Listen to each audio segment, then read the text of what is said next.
청와대가 한일 군사정보보호협정 지소미아 종료를 결정을 했습니다. 조금 전에 청와대 국가안전보장회의 상임위 논의와 또 문재인 대통령에 대한 보고를 거쳐서 이 같은 결정을 발표를 했습니다. 네, 자세한 내용은 청와대 취재기자 연결해서 알아보겠습니다. 강민경 기자. 네, 청와대가 지소미아를 연장하지 않기로 결정했습니다. 청와대는 오늘 오후 3시부터 국가안전보장회의 상임위원회를 열었는데요. 문재인 대통령의 재가를 거쳐서 이런 결과를 발표했습니다. 발표는 김유근 청와대 국가안보실 1차장이 했습니다.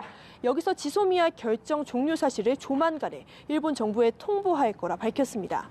지소미아 종료의 책임은 한일 간의 신뢰를 훼손한 일본 측에 있다는 게 김 차장의 설명입니다. 김 차장은 일본이 명확한 근거를 제시하지 않고 화이트리스트에서 우리나라를 제외했다는 점을 강조했습니다. 우리 정부는 이 점을 양국 간의 안보 협력 환경에 중대한 변화를 초래한 걸로 평가했다는 맥락입니다. 그러면서 우리 정부는 민감한 군사 정보를 교류하기 위해서 체결한 협정을 지속하는 게 국익에 부합하지 않는다고 판단했다고 설명했습니다. 다만 청와대 관계자는 앞으로 양국 간의 우호 협력 관계가 회복이 되면 지소미아 문제가 재검토될 수 있다면서 여지를 남겼습니다. 네, 사실 문재인 대통령이 지난 광복절 경축사에서 대화 필요성을 강조했기 때문에 우리 정부가 지소미아를 유지할 거다 이런 예측이 많았는데 종료로 선회한 구체적인 이유가 있을까요? 네, 청와대 관계자도 문재인 대통령의 광복절 경축사를 언급했습니다. 우리 정부는 한일 관계를 존중해서 대화로 이 문제를 풀어나가려 했다고 강조했는데요.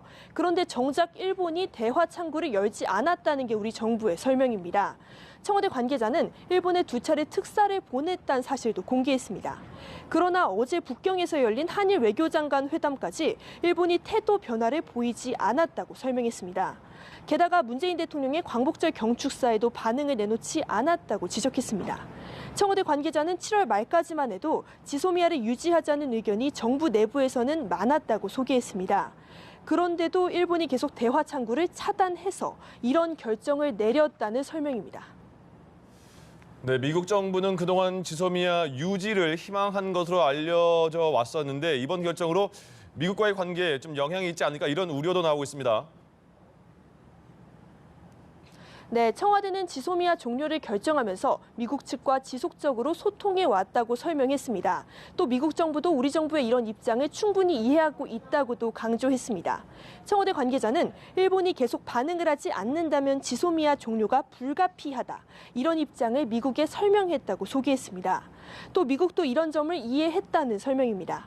청와대 관계자는 또 이번 결정으로 한미 동맹이 흔들리는 건 아니라고 재차 강조했습니다. 한반도 안보에도 부정적인 영향이 미치지 않을 거라 자신하기도 했습니다. 지소미아가 종료된다고 해도 한미연합 자산으로 한반도 안보 상황은 충분히 감시할 수 있다는 겁니다. 또 필요한 경우에는 한미의 정보 공유 약정으로 일본과도 간접적으로 협력할 수 있다 설명했습니다. 지금까지 청와대에서 연합뉴스TV 강민경입니다.